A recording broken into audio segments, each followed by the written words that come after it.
Here we are. We should be live now. So, everybody, thank you for joining me on another edition of the Red Pill Diaries. I have my friend and colleague, one of the hardest working people out here, Dimitri Lascaris. How is it going, my friend? We're working hard as usual, just as you are, my brother, and we're dealing today with the Are hopefully you there? yeah. Can you hear me? Can you hear me? Okay. Yeah, I hear you now. I hear you. Go ahead. Okay. Yeah. So yeah, I was just saying, I'm preoccupied at the moment, as many of us are, with what's going on in Gaza, and really hoping against hope that this is a real deal and that the horrors have come to an end. That's what I think Mhm. many of us are concerned about today. I know that something came up. People don't understand the work that you're doing behind the scenes, and sometimes you can have a show schedule, but it'll have to change immediately because of the things that you're doing behind closed doors. They don't understand that you're out there trumpeting for truth and for peace out there. So, could you give them a little insight of what you're doing and how your schedules can change at the drop of a dime? Yeah, I'm, really sort of following the developments on a minute by minute basis. The whole thing that, the whole deal that we've seen unfold over the last few days, the details of which are not entirely clear, could collapse at any moment, especially given the prior conduct of Israel's government. And so I've had to, shuffle various interviews and commitments in order to remain up to date as to what's happening. So unfortunately, I only have about 10 minutes today. I normally like to spend a lot more time talking to you. It's always a wonderful conversation that I have with you, but today my time is limited, sadly. So, your 10 minutes, this is what will happen. Just go into it. Just tell us what's on your mind, what's going on, and what you hope to come out of all of this. And I'll sit back and be a spectator. That's very kind of you. Thank you for giving me that latitude. Uh, Look, I think that this is, again, what's happening in Gaza is so important for so many reasons. It's not simply because it is a genocide and it is it has inflicted upon the Palestinian people unspeakable suffering. But this is really important for, I think, the evolution of international relations and the distribution of power in the world today. What's happening in Gaza? Effectively, the people of Palestine are on the front line of a titanic struggle that's taking place between, you know, I'll simplify it, between the East and the West. And the titanic struggle is between a Western US dominated power structure that has enjoyed pretty much unchallenged hegemony globally since the dissolution of the Soviet Union in the early 1990s. And, rising powers principally in Asia, but not just in Asia, in other parts of the world like South America and Africa, that want to be treated with respect and want to be treated as sovereign nations and expect other nations, including the United States, Britain, France, Germany, and so forth, to treat them as equals at the table. That's the titanic struggle that's taking place. And, tragically for the Palestinian people, as I said, they're on the front line of that struggle. So what happened over the past 48 hours, I think, is not only potentially very important for Palestinians, which is, I think, ought to be our first concern because of what has been done to them, which is a genocide. But it potentially is very important historically for this titanic struggle that I've been talking about. From what I can tell, this constitutes a strategic defeat for Israel and for the West, because none of Israel's objectives have been achieved. Israel stated that it wanted to destroy Hamas. Whatever you may think of Hamas, its fundamental purpose is to put up armed resistance to the oppressor of the Palestinian people. Whether you agree with all of the tactics that it has employed, and many people, of course, condemn the tactics that it's employed, a lot of what it does is legitimate resistance. And it's not just Hamas, of course. There are other Palestinian resistance groups in Gaza and in other parts of Palestine that have been opposing the destruction of the Palestinian people with complete justification. So Israel has agreed to a ceasefire without any guarantee that it's going to get back all of its hostages. In the first stage, it will get back a significant number if this deal goes through. But it'll have to make further concessions to get the remainder of them. And these are concessions that are entirely reasonable for the Palestinians to ask for. It has agreed to do this without Hamas being destroyed, which it said it was setting out, it was determined to do. It has agreed to do this to allow all the Palestinians to move back to their homes, including in northern Gaza. And it was very clear, I think, for months that Israel was desperately trying to clear northern Gaza of all Palestinians so that it could set up settlements there. It has taken very significant casualties, particularly in northern Gaza in the last few months, even after 15 months of genocide. It has agreed to withdraw from the Philadelphia corridor, which is the phrase we use to describe the border between Gaza and Egypt. And that's very important. Who occupies it and controls it's very important, because that controls, who can get in and out of Gaza through Egypt, and what humanitarian aid and other supplies can get into Gaza from Egypt. So they've agreed that on the final day of the first stage of the ceasefire, they're going to withdraw from that. So this is, by all appearances, a strategic defeat for Israel, and for, I think, a very significant blow to the West's ongoing efforts to maintain complete dominance of this oil-rich region, which is ultimately what this is all about. So what's really interesting to me also is how this happened. Why has this happened? I think certainly part of the reason is because Israel has failed.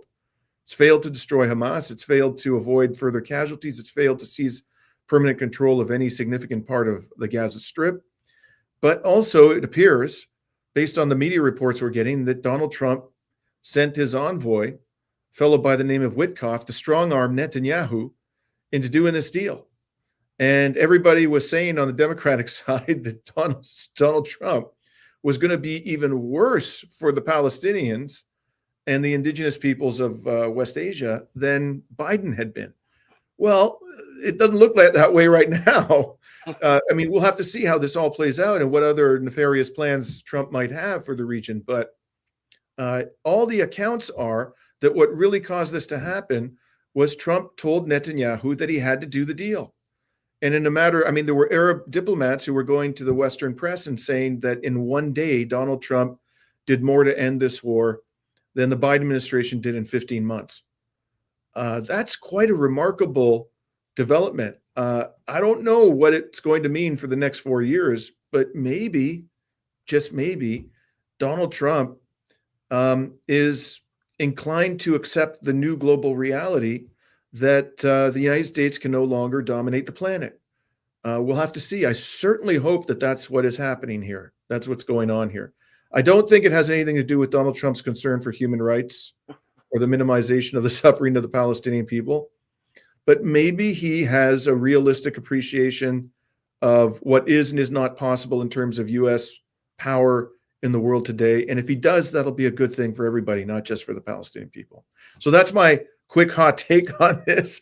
I'm happy to, chat with you a little more if you have any questions. But that's what really is preoccupying me today. Do you believe that it is a setup for something else, or could it be?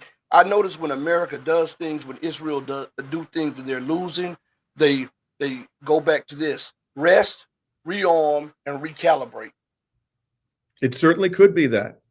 It could also be that Trump has promised Netanyahu behind the scenes that he's going to support the formal annexation of the West Bank. It could be that Trump has promised that he's going to attack Iran in exchange for this.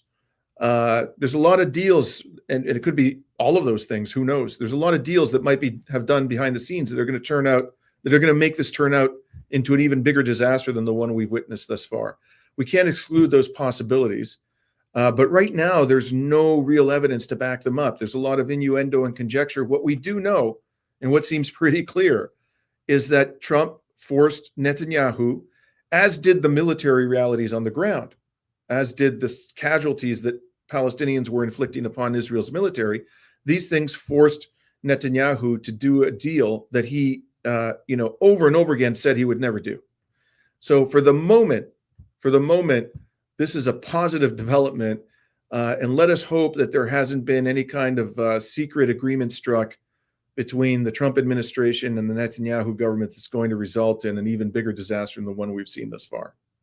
Now, quickly, do you believe also the economic realities played a part in this? Because we know that Israel economy is teetering on absolute collapse, and the United States has to keep injecting money, which it doesn't have, to keep the Israeli economy afloat and to continue to supply it with weapons that its military industries can't keep up with. Could those realities have been major parts of this forceful act by Trump with Netanyahu? Absolutely. That's a great point. And, the Israeli economy suffered a huge contraction in the first 3 months of the genocide. We don't have complete statistics for 2024, but it looks like the damage continued to be done. It's bonds. The government bonds are now rated a little bit above junk. They got downgraded a couple of times. As I've documented on my show and others have documented, many Israeli Jews have left the country. A lot of them are highly educated. They're important to the tech sector in Israel. There's been a lot of damage to infrastructure, particularly in the north of the country, near the front line with the fighting with Hezbollah. So, sure, I mean, it has to be the case that economic factors have played a role. And certainly, I think, the Trump administration doesn't want to be doling out money for wars that are actually harming the interests and the security of the American people. That's a sensible policy, especially when there's so many problems back in the United States that desperately need government investment. So again, this is a good sign. I mean, maybe the economic constraints confronting the United States have convinced some people in the Trump administration that it's time to bring to an end these heinous and senseless wars. Let us hope that this same logic, if indeed this is what's influencing the Trump administration, that this same logic will be applied to the war in Ukraine, which has resulted in the destruction of Ukraine and terrible, terrible losses. I mean, the Ukrainians have suffered more losses up until now, substantially more, I think, than even the Palestinians have suffered. Of course, if the war continues in Gaza, that'll probably change. But at this stage, the Ukrainian people must surely need a halt to that war. And in fact, a poll came out recently which showed that in excess of 70% of Ukrainians now want to do a peace deal with Russia, even if it means territorial concessions, which is a sea change. That tells you how desperate the situation has become in their country. So I hope economic realities are going to positively influence the Trump administration wherever there are areas of conflict in the world today. Dimitri, you always have your ear to the ground. What is the feeling like from the Palestinians about the announcement of this? How are they feeling? Are they elated, or do they have a lot of suspicion on this may be a precursor to something else? My sense is that it's both.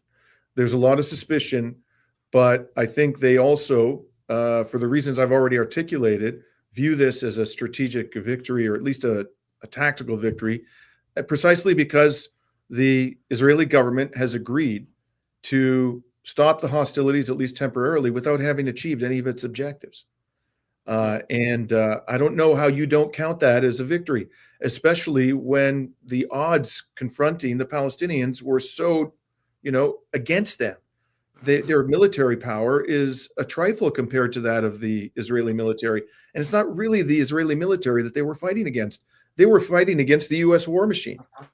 Even Israeli military leaders acknowledged that there's no way that Israel's military could have done what it was doing in Gaza and what it's done in Lebanon and Syria without gigantic levels of support from the United States, which, as we all know, has by far the biggest military budget in the world. It's amazing. It's absolutely amazing that the Palestinians have even survived up until this point in time and continued to resist. I say, and I will say until I'm blue in the face, I think this will go down in history. Whatever happens from here on in, what has happened up till now in Gaza will go down in history as one of the greatest acts of collective resistance in the history of humanity. How is Netanyahu taking this? Because he has coalition partners threatening to leave out. You have pressure from the global South. You have him being forced to take a deal, quote unquote, forced to take a deal that he doesn't want to take. could this be a Trojan horse for something bigger that they see over the horizon? Because I know America and Israel, when they give a little bit, they take a lot. Yeah, and that's we can't exclude that possibility based upon history. But I imagine that Netanyahu is in a world of pain right now. He's got people on his on the most extreme fringe of his cabinet, like Smotrich, threatening to bail out, issuing a list of demands. He has indictments that he has to address, multiple indictments backed up by compelling evidence. He has indictment I'm talking about domestically, he has indictments. Then you have the indictment from the International Criminal Court. This, at a bare minimum, is going to place very serious constraints on where the man can travel. There is huge opposition to his government now within Israel, massive protests. I think Netanyahu can only be in a world of pain. But the man, at the end of the day, he has shown a remarkable ability to survive politically. So maybe he's got something cooked up with Donald Trump behind the scenes. So we'll just have to see. For now, I think the Palestinian people are, by and large, elated. You can see it in the streets in Gaza, the celebrations. And it's, of course, totally understandable. But what about the destruction? I know the people are celebrating that the bombing may stop, but the level of destruction on such a small population is nearly unheard of. And yet, what I'm saying is it economically viable for the Palestinians to rebuild? There's no way they can do that without tens of billions of dollars of aid, a massive influx of aid. You're absolutely right. I mean, this is no more than a beginning. But what worries me, Rashid, is that people are, because the horrific violence has or will be paused, commencing on Sunday. They'll forget about what has been done to Gaza, and the people will slowly die over time from the horrific conditions in which they're now being forced to live. So those of you out there who care about the Palestinian cause, we cannot allow ourselves to forget what has been done to Gaza. We must not only hold accountable those who did it and those who supported it in our governments, and basically every Western government did. We have to place massive pressure on international organizations and the states that are most responsible for this to provide immediately the enormous funding that will be necessary just to make Gaza livable again. Not to make it, prosperous and fabulous. It should be that, but just to make it livable again will require historic levels of investment in Palestine. Man, one last question before I let you out of here, because this guy is so busy, it's unreal. But he gives us a little time. So, Dimitri, where do you see, sitting where you are and with your ears on the ground, where do they go next, and what do you think is in the near future for Netanyahu and for the Palestinians? Well, if he loses the support of the extremists, I mean, everybody in the Netanyahu cabinet is an extremist. Let's be clear about that. But the ultra extremists, if he loses their support, then his government could fall, probably will, and at that point there's going to be an election. And I think his chances of success will be, securing another term in office will be not. It won't be impossible, but it'd be extremely difficult for him to do that. The best that he can hope for at that stage, if he loses power, is that he survives the indictments, the domestic indictments, and spends the rest of his decrepit life living basically as a pariah, which is precisely what he should be, if not in jail. So the problem, we have in terms of where we go from here, whatever the fate of Netanyahu may be, is that essentially the entire Israeli political elite supported his attempts to destroy the Palestinian people. And if you look at the polling in Israel, the majority of the Israeli population supported his attempts to destroy the Palestinian people. That problem hasn't gone away. Unless the Jewish Israeli population can come to terms with the fact that the Palestinians must be treated as equal partners in one society, one country, or given their own state, a viable state that is truly sovereign, unless the majority of the Israeli Jewish population come to terms with that, this problem is never going to go away. And they will continue to confront armed resistance from the Palestinians. My personal view about what is likely to happen in the medium to longer term, now that this disaster has befallen Israel, which was brought upon Israel by the people in its society who refused to view the Palestinians as equals. I think over time, the most likely scenario is that the Israeli Jewish population, and especially those who are most mobile, those who have higher levels of education, those who have citizenship in a Western country, for example, will leave. That process has already begun. And the balance of power demographically is going to continuously shift in favor of the Palestinian people as more and more mobile Israeli Jews leave the country and fewer Jewish people from abroad emigrate to Israel. They're now going to be deterred from doing that. And ultimately, I think what you're going to end up with, and I believe that this will happen in my lifetime, despite my advanced age, I think what you're going to see is a single state. I think Palestine will rise from the ashes of Gaza. And I hope that the easy way for this all to happen, the best way is for the Israeli Jewish population to accept their brothers and sisters in the Palestinian community as equals. But if they can't accept that, then they should leave. They should go elsewhere and allow these people to live in their land in peace.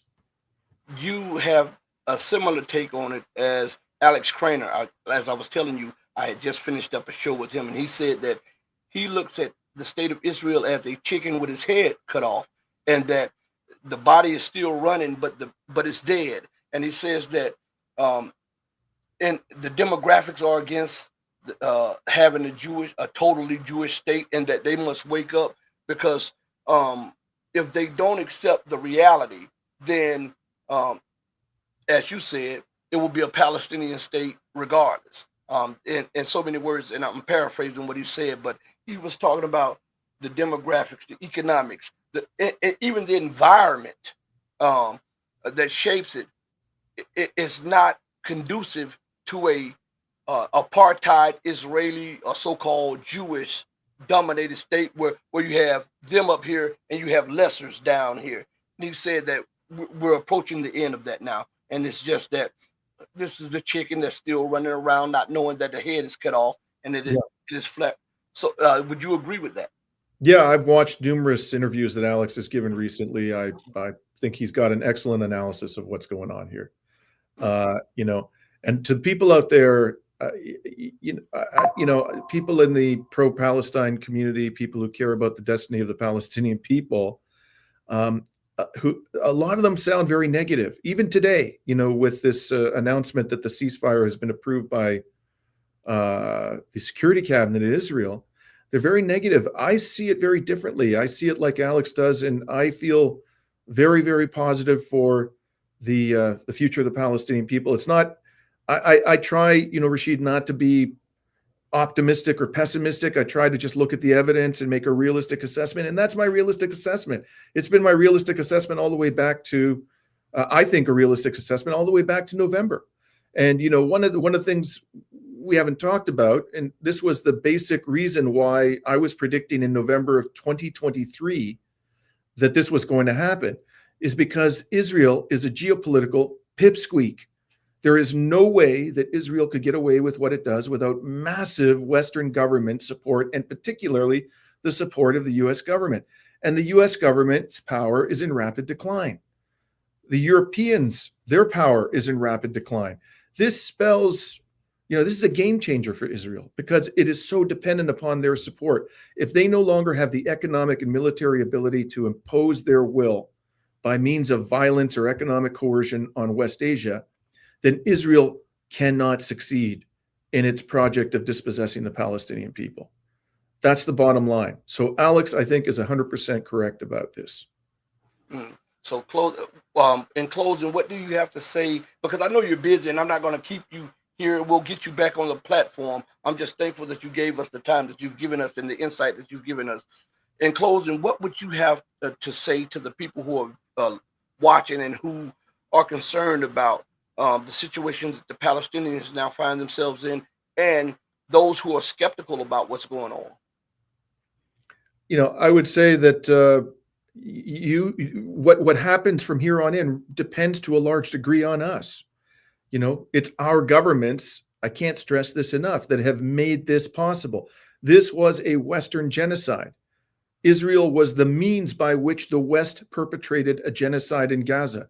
For the time being, it appears this is going to be stopped. It now lies upon our conscience to force our governments to fix the horrors, to end the horrors, and to repair the damage that those horrors have caused in Gaza. If we throw up our hands and say, there's no future for the Palestinian people, well, that will become a self-fulfilling prophecy, because there will be no pressure on our governments to fix this. So whether or not this turns out well, that will depend upon us. And I can tell you, for my part, I'm going to do everything I can, however small a contribution it may be at the end of the day, because I'm just one person. I'm going to do everything I can to ensure that our government makes full amends to the Palestinian people and finally brings justice to the region. Thank you so much, man, for giving me your time. I'll contact you later. Be blessed. And I just can't put you in words, man. They don't understand the work that you're doing behind closed doors. they don't understand it, but I do. So Hey, man, I want to thank you. And I thank you for your patience, because it's been real hard to schedule this discussion. It's okay. Always love talking to you. All right, Mom. Be safe and be blessed. You too, brother. Bye-bye. All right, bye-bye. Everybody, I want to thank each and every one of you for joining me on the most powerful platform for truth, bar none, on God's green earth. I told you. I had him for you. I told you that he's busy, but he made the stop on the platform because of the relationship he and I had. So I just want to thank you guys for giving us your time and your ear for what's going on. As always, remember to do right by others, not because there's some kind of material gain for it, or some credit that you're going to be getting for it. Do right by others because it is the humane and the right thing to do. Stop looking at people for benefit and look at them as humans. And often, if you're a Muslim, ask if Muhammad would do that. If you're a Christian, ask if Jesus would do that. All right? And that way it will put you on a better footing when dealing with people, because you're not out to beat or to gain. When you do right, good follows. Okay? So know that if you love good, know that I love you. All right? But know that the love that I have for you will always pale in comparison to the love that God has for you. Until we next speak again, stay strong, stay true, but above all things, remember to stay righteous. Hey, mama, look at me. Your baby boy still loves you more than life. Thank you all. Deuces. We're out of here.